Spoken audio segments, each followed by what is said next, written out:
Manchester United's Rasmus Hojlund has vowed to fight for his future at Old Trafford after the club made Benjamin Sesko their top transfer target if they bring in a striker. Hojlund scored United's opening goal in their 4-1 friendly win over Bournemouth last night, but has struggled since a £72 million move from Atalanta in 2023. We reported earlier this month that AC Milan were exploring a deal. This evening, and those stories across a number of the papers linking them with the RB Leipzig forward Benjamin Sesko. Henry Winter, we will come to you first, and it doesn't take too long to decipher why Manchester United are after a striker. Just 44 Premier League goals last season. Only Southampton, Leicester, Ipswich and Everton managed fewer. So this is a real priority for Ruben Amorim. Well, and it's been his priority all summer. It's why he brought Matheus Cunha in to play as the sort of the left-sided 10. Brian Mbeumo obviously has come in, probably plays the right-sided 10. Interesting to see where Bruno Fernandes fits in that.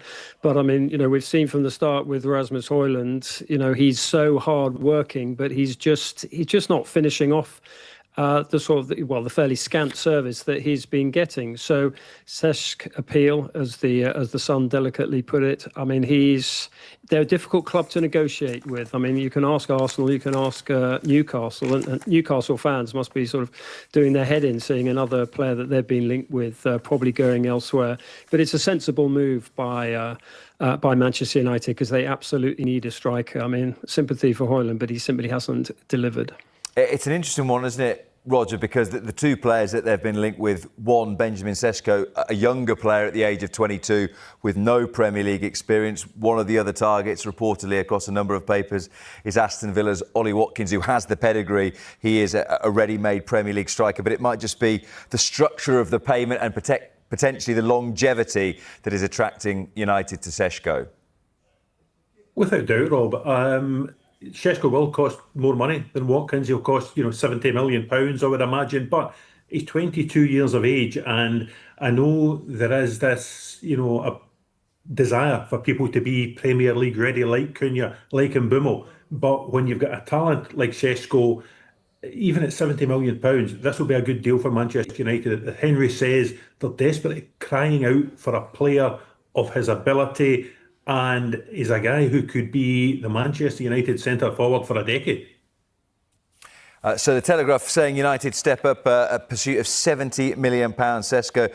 And it is an interesting point, Henry, that perhaps you don't need as much Premier League pedigree from a player if the two that you plan on playing in and around him, and we know Ruben Amorim wants those two number 10s, Matheus Cunha and Brian Mbeumo, have shown that they can do it in this division before. Absolutely, they have. And Rasmus Hojlund must be looking at that and saying, well, I could actually do with a little bit of that quality of service. But if it is Sesko, and look, I mean, you can talk to anyone around Arsenal, and negotiating with Leipzig is not the easiest. And so this might run. Manchester United, understandably, don't want to be overpaying for a player. And this is probably why they withdrew from the Ollie Watkins scenario. He's only got 1 year left of his contract at Aston Villa. But also Sesko, I think, possibly offers a little bit more, though he's younger. He can play with his back to goal. He's not so much of a run-through striker as Ollie Watkins is, and they need someone to sort of knit the player and bring the number 10s in around him. But I think with Manchester United, Sesko, fantastic, get a striker, but I do think they also need a goalkeeper, and they probably need a more mobile central midfielder as well. Manchester United are reported to have no interest in a swap deal involving Alejandro Garnacho and Chelsea striker Nicolas Jackson. United's pursuit of a centre-forward has come to include links with Jackson, whose place as Chelsea's starting number 9 has come under threat since the summer arrivals of Liam Delap and João Pedro. The possibility of Garnacho and Jackson trading places, with the former heading to Stamford Bridge, has been speculated. But the likelihood of that is zero, it would seem.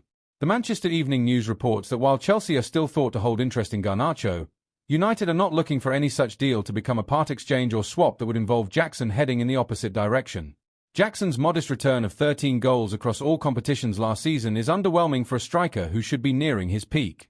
While a poor discipline record that has seen him sent off multiple times in recent months alone has been a great source of frustration for Chelsea fans, United striker radar is pointed elsewhere. At the start of the week, the club were reported to have whittled down a list of options to two names: Ollie Watkins and Benjamin Sesko. As of Wednesday, that shortlist had been cut further to just Sesko being the single preferred target. Progress with the RB Leipzig frontman is thought to have accelerated in recent days due to the threat of Newcastle United, who could soon lose Alexander Isak and need a new number 9 of their own. Watkins is the more established option, proven in the Premier League during 5 seasons with Aston Villa. The England international is also valued cheaper, although perhaps only marginally, but is significantly older and therefore would be a much more short-term solution. It is thought that RB Leipzig are asking in excess of €75 million, £65.2 million, $88.2 million, compared to Villa's £60 million, $79.3 million, valuation of Watkins. Eco, who scored 13 Bundesliga goals in 2024-25, is reported to be happy about United's interest, while Newcastle have been described as pessimistic over a belief that the Slovenia international will choose Manchester. Fabrizio Romano has offered Manchester United a huge boost in their bid to sign Benjamin Sesko, as he claims RB Leipzig dream of a swap deal for a Red Devil star Ineos want out of the club. Newcastle have made the early running in the race to sign Sesko, but Man United have since made their move to open formal talks in order to get a deal done. Transfer expert Ben Jacobs wrote on X, #MUFC opened formal talks for Benjamin Sesko after sending a secret delegation to Germany. Christopher Vivell driving. Ruben Amorim put forward Ollie Watkins. #NUFC remain in the race. Both hoping price drops to €70 million. Before The Athletic's David Ornstein revealed that Man United are now prioritising a move for Sesko, with the journalist adding that Alexander Isak wanting to leave St James Park has accelerated the actions of the Red Devils to get a deal done. A report on Wednesday claimed that the feeling inside Newcastle is that Sesko is likely to go to Manchester United, and Manchester Evening News claimed on Thursday that the Slovenian has made his final transfer decision to join the Red Devils over the Magpies. It remains to be seen whether United can stump up the cash to meet Leipzig's £65 million asking price, but Romano claims a swap deal could be on the cards. Man United are showing Leipzig the opportunity to include a player into the deal for Sesko, Romano said on his YouTube channel. Then we have to see if the player is open to going to Leipzig, because they have no European football next season, for the first time in many years. So I don't think it's going to be easy to include a player in this deal, but it is showing how Man United are really trying to do business for Sesko. Romano added, one of the names, a dream target for RB Leipzig, could be Rasmus Hojlund. But let me say at the moment, from the player side, I have always told you, Hojlund would love to stay at Manchester United.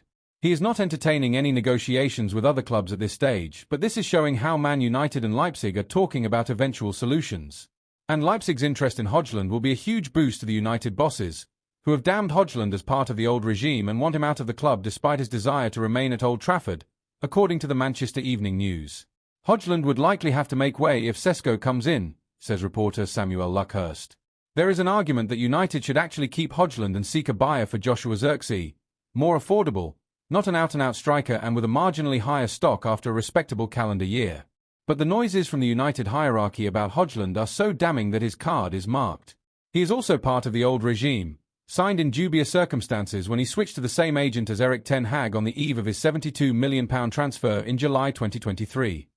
Amorim is confident he can repeat the success he had developing now Arsenal frontman Victor Gyökeres at Sporting Lisbon with Sesko at United. The United manager is convinced he can help take the 6 feet 5 inches striker to another level under his tutelage. Amorim is said to believe Sesko could be the dynamite United are missing from their line leader. But he also believes that the presence of Sesko will prove the spur Hojlund requires to overcome his doubts and mature into a top-class alternative. Amorim is understood to feel the lack of competition up front that Hojlund faced contributed to what the Dane admits was a tough season. Knowing he has to fight for game time against Sesko will force Hojlund out of his comfort zone and benefit both the former Atalanta striker and United. It is why the manager would prefer Hojlund to stay at the club, rather than leaving, although the Dane will be given the right to make his own decisions on his future.